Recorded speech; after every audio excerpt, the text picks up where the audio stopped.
Oh, happy day, oh, happy day, oh, happy day. Goaltending was a problem for the Maple Leafs, but not the last game. They got themselves a shootout, or this is a shutout.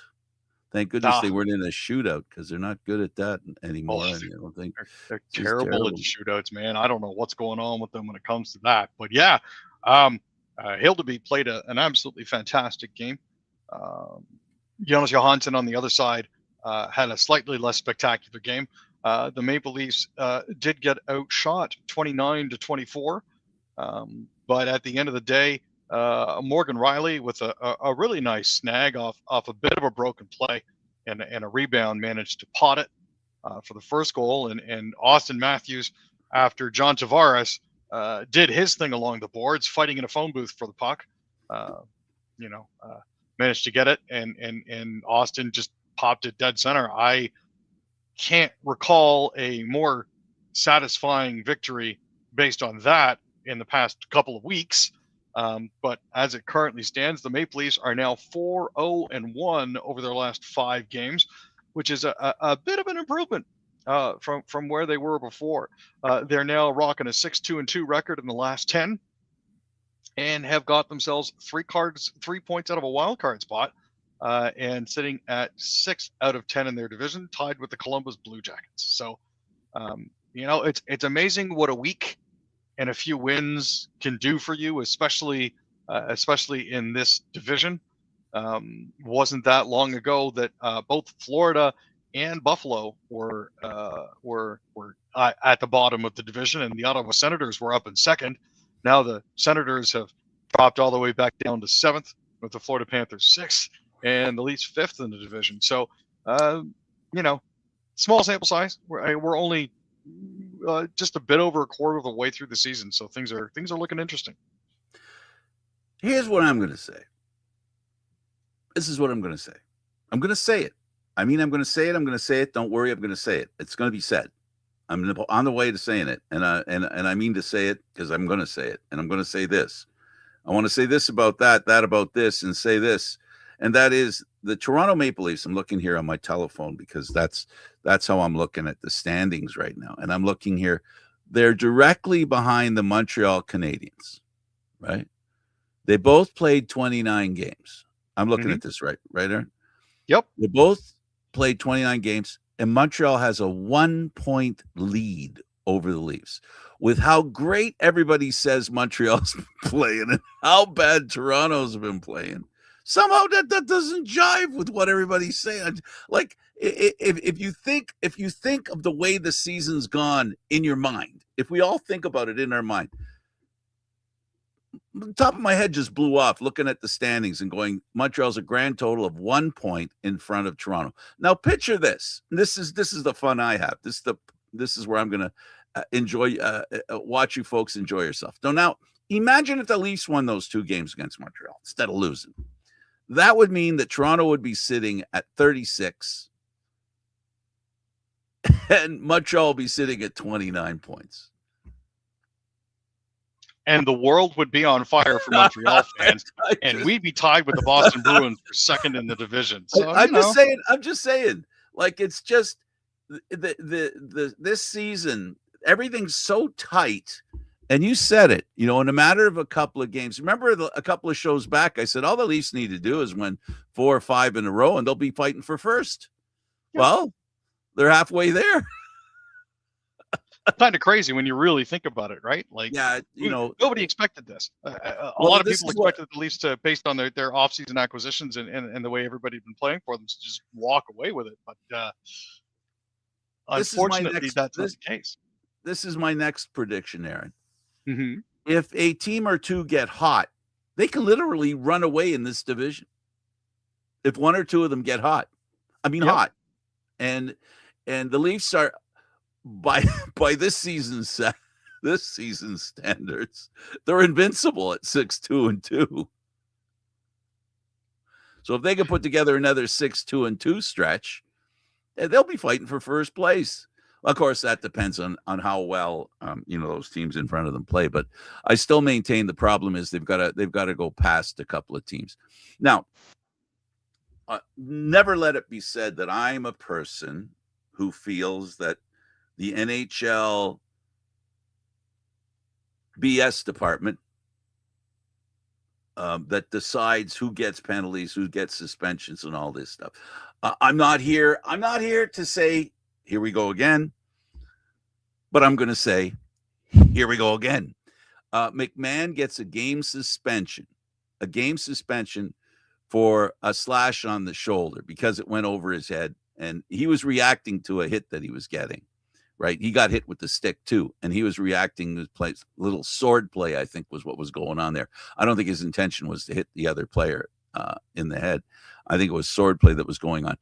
But the velocity with which he hit him, it looked like it was in slow motion. So yeah, it didn't look like a heavy-handed shot. No, it didn't look like his heart was in it. And then Mermis ends up taking a knee, but that's okay. That's okay. He's standing against the boards. He's not moving. Mermis was not moving. Mermis wasn't moving. So his knee was a perfect target. There was no question that was intentional. Mermis was not moving, and there was no suspension for that. And once again, I don't know. Let me see here. Let me look here. Okay, so can I assume that hurt Mermis? That play hurt him? He is currently listed as on injured reserve. He was placed there earlier this morning by the Maple Leafs. So I think it's fair to say that Gage Goncalves managed to now this isn't the first time that Gage Goncalves has done something like that this season.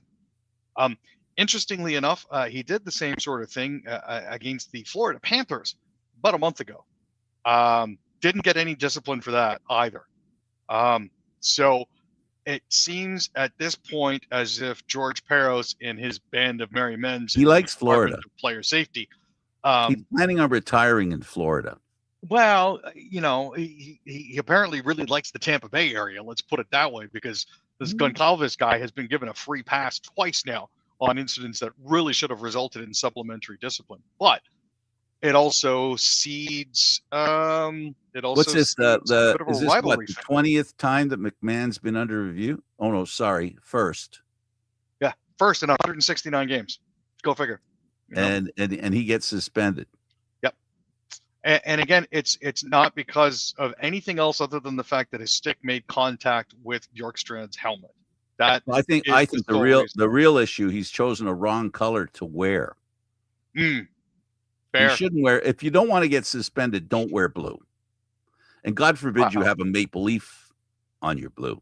I was going to say Tampa Bay doesn't seem to have a problem with that. That's crapola. The guy has no history, immediately suspended. We've seen worse actions and not suspended this year alone. Never mind in years gone by. But it is what it is. The guy's not a dirty player, but once you're on their radar, and if you're wearing a Leaf uniform, I know this sounds like a homer talk, but for me, it's not homer. It's predictable. It is totally predictable. If there's a question out there whether a Leaf will get suspended or not, just put your money down on suspended.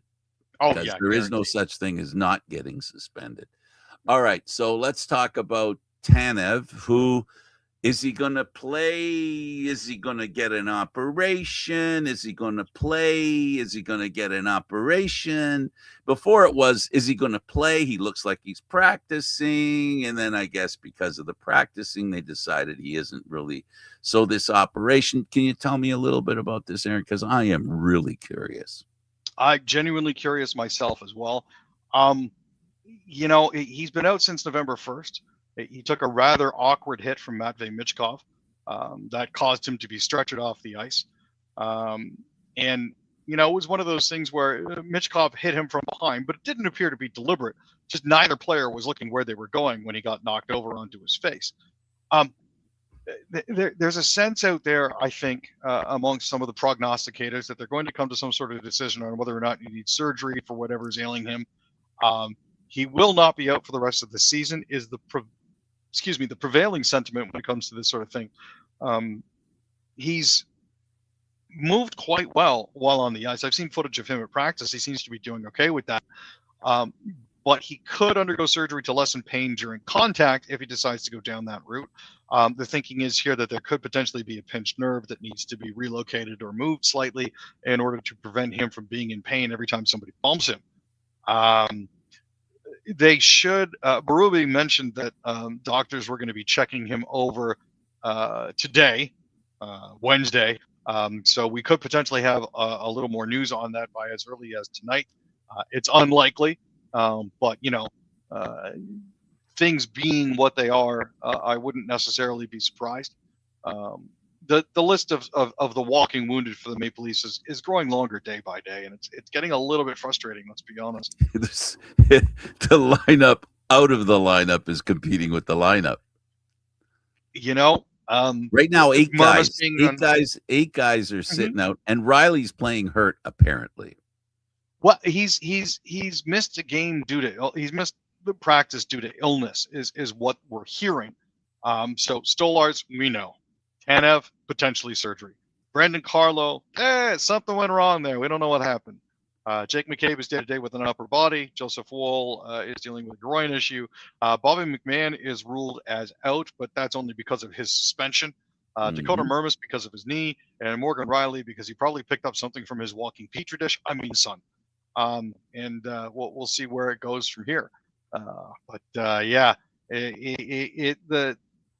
The amount of salary that they have off the ice is pretty significant at this point. So we'll have to see what happens over the next couple of days. Well, Thrun is coming in, maybe. At least he's practicing with the team. Yeah, he has been recalled or called back up. Sorry, from the Marlies.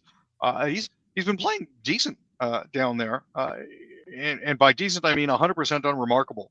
He's not the source of or solution to any of their problems. He's just keeping things copacetic.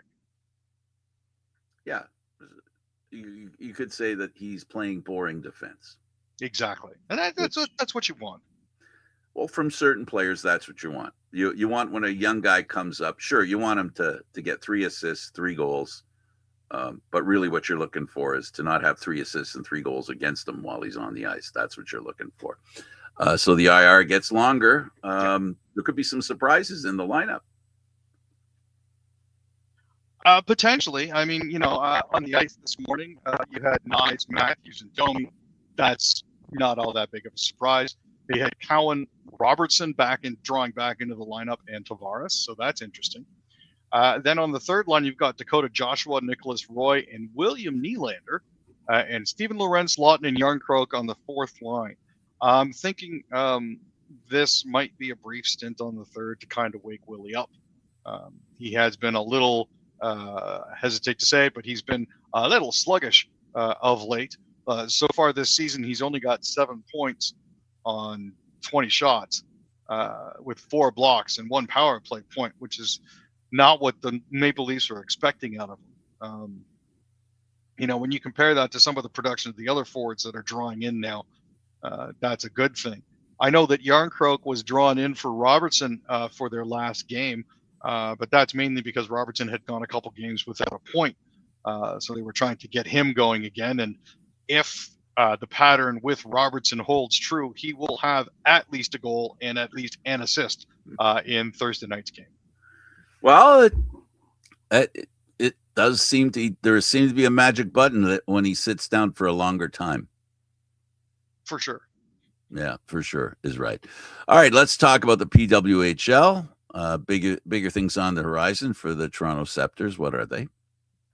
Well, we're only 4 games into a 30-game schedule so far, so it's a little too early to make decisions on the team, but they have given us a good indication of what we can expect over the final 26 games. Now, the league's currently in its second of three breaks. This one is an international break as national teams determine rosters and confirm Olympic spots. And the next one is going to be a month long in February for the actual Olympics themselves. The team is 2-2 over 4 games. They're tied for third in the league with Minnesota, though they've won the only head-to-head matchup between those two teams. In addition to the win over Minnesota in the season opener, the Scepters have a win over Ottawa, sandwiched in between losses to first Boston, and most recently the Montreal Victoire in a 3-1 loss. The Scepters deserved a little better outcome than the one they got in the Boston loss when they held the Fleet to just 12 shots. We're on the short end of a 3-1 result that included an empty netter. In the win over Ottawa, the Scepters got a little lucky, but Reagan Kirk has been instrumental for them in their victories. One of the biggest question marks coming into this season was Reagan Kirk and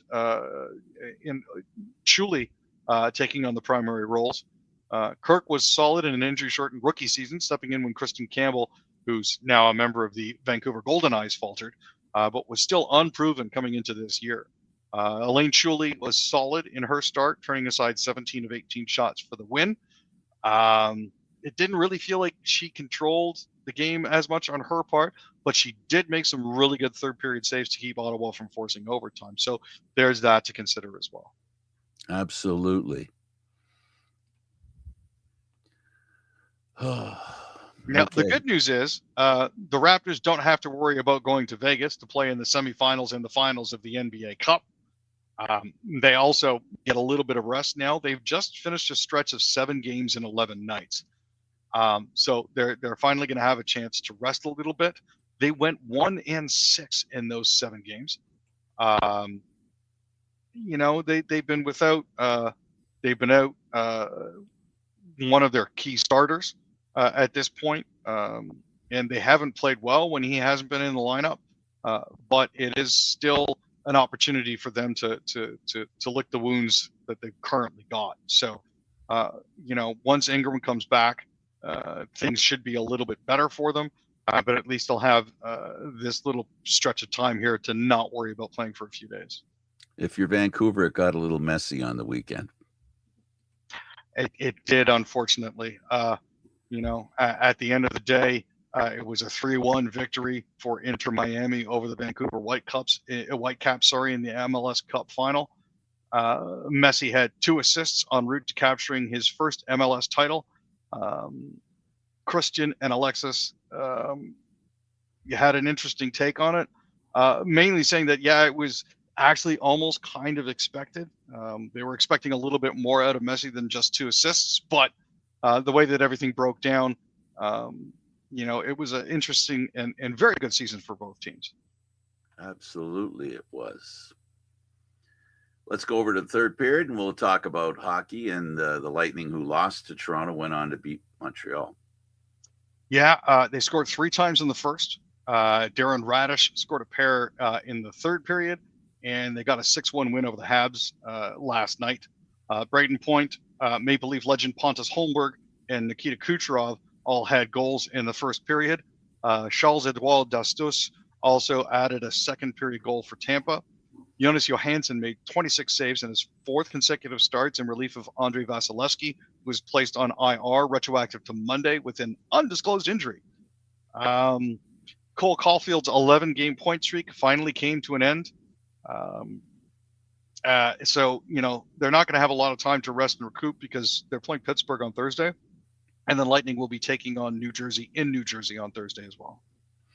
We talked about the Sens and how their play has improved, but then again, maybe not. Well, every once in a while, things happen that you don't expect to. Namely, Cody Glass scoring with a wrist shot with 7:36 left in order to snap a 5-game skid for the Devils. Markstrom stopped 35 shots. Arseny Gritsyuk had a goal and 2 assists for the Devils, who also got goals from Simon Nemec and Paul Cotter. The Senators were perfect on the power play. Drake Matheson scored twice with the man advantage, and Tim Stutzla also had a power play goal for their 3 opportunities. Linus Ullmark made 28 saves for Ottawa. The Senators also went 3-3 on the penalty kill. So, at the end of the day, it wasn't special teams that killed them. but it is what it is. Absolutely. The Jets have landed with a thud. Yeah. It has been a not very fun stretch for the Winnipeg Jets in the past few weeks. Let me tell you, over the last 10, they're 2-7-1. They managed to make things not better for themselves. They lost 4-3 to the Stars, who have now managed to push their point streak to 11 games. The Stars are 9-0-2 in their last 11. Asa Lindell, Rupe Hentz, and Alex Petrovic scored for Dallas. Jason Robertson also scored his team-leading 19th goal, and Mikko Rantanen had 3 assists in the win over Winnipeg. Comrie played well, unfortunately not as well as he could have. He fell just a little bit short. But what they really do need to tighten up on is the fact that they permitted a power play goal in 6 consecutive games. Dallas already led the NHL with 30 power play goals entering the game and added 2 more last night. So short recovery time again for them. They're going to be hosting Boston on Thursday, and the Stars are going to be in Minnesota on Thursday. Flames are doing the opposite of the Wings. They're on fire. The Flames are on fire. Sir, they have won 3 of their last 10. Sorry, they have won 3 of their games. They're now 7-2-1 in their last 10, which is a bit of a switch from how they started the season. They knocked off the Sabres 7-4, extended their home streak to 5-0-1 in their last 6 games. They entered the night tied in points with Buffalo. Both teams knew the matchup carried weight, and Calgary responded with one of their most assertive games of the season. They were laying the body. They were absolutely stifling on defense. So, at the end of the day, Alex Lyon entered to start the final frame after spelling off the starting goalie. But I tell you, it didn't work. So Kadri has been quietly pacing the Flames' attack with another 3-point night last night. He now leads the team with 26 points. So he's showing himself to be well worth the price of admission. Absolutely a great asset for the team. Alex Tuch scores in overtime. The Sabres beat the Oilers. Yeah, he scored 33 seconds in. And that snapped a 3-game losing streak for the Sabres. Josh Jones had a pair of goals, and Tage Thompson had a goal and 2 assists for the Sabres. This is their 3rd road win of the season. Rasmus Dahlin also had 3 assists. Connor McDavid had 2 goals for the Edmonton Oilers, including one with just 2 seconds remaining in regulation to send the game to overtime. Vasily Podkolzin also chipped in for the Oilers, and Skinner made 24 stops. Doan now has 7 points in his last 6 games, and Tage Thompson has moved into a tie with Tuch for the team lead with 26 points. Well, JR has a new career milestone, and that's, of course, John Riemsdyk. Against the Canucks. It's been a tough season for Vancouver. While it's been a slower start than JVR would have liked for the Detroit Red Wings, they're kind of making up for it with their most recent hot streak. Van Riemsdyk went a span of 16 games without finding the back of the net after he scored in his Red Wings debut against the Maple Leafs, but he's got 6 goals in his last 7 games and a total of 334 for his NHL career. So, he's finally starting to pick things up a little bit. He is obviously not the JVR of Leafs legend. He's a little bit longer in the tooth now, but he's still an effective forward when he needs to be. Absolutely. I really love the way the season's going. I'm telling you, there's no predicting what's going to happen. I think the greatest thing that is going for the Leafs, as tough as the season's been so far, the one thing's for sure: once a lot of this crap subsides, we're gonna find that this team. It's kind of weird, but all this bad play and this tough season, it can bring this team together because confidence in surviving under these circumstances is good. If you can survive under these circumstances. Now, the question is, I think the toughest thing, Aaron, is I really am fearful that Tanev is on the same trajectory as a former Leaf defenseman that the Leafs that was an anchor in their blue line, whose career ended quietly over time. and I'm worried about Tana because they're just not sure what to do with him. It doesn't sound good. It's got me confused. Anyway, I'm concerned that he may go the same way as Jake Muzzin. That's what I'm worried about. Riding the injury pony off to Robidaw Island at a certain point, and it's difficult because you can't move him, obviously because he's injured, and at the same time, you're accruing a little bit of cap space for as long as he's on IR. He's making $4.5 million a year, and he's signed all the way through until 2030. So that's a bit of an issue there. Along with Brandon Carlo, who's signed for 3.485. Now he's only under contract until the end of the 2027 season. That's an issue as well. It's Leafs management's unwillingness to identify exactly what seems to be the problem, or their inability to figure it out. That's the other. I don't know about willingness, but they definitely can't figure it out. And I think what drives me crazy about this is just tell us what you believe is wrong with them. If you're wrong, you're wrong. That's fine. And it's like, just because you tell us, oh, he hurt his something, he's not playing. Aaron, they've decided it's a decision, but an organizational decision. They're going to keep everybody in the dark as to what's wrong with them. You know what the problem is?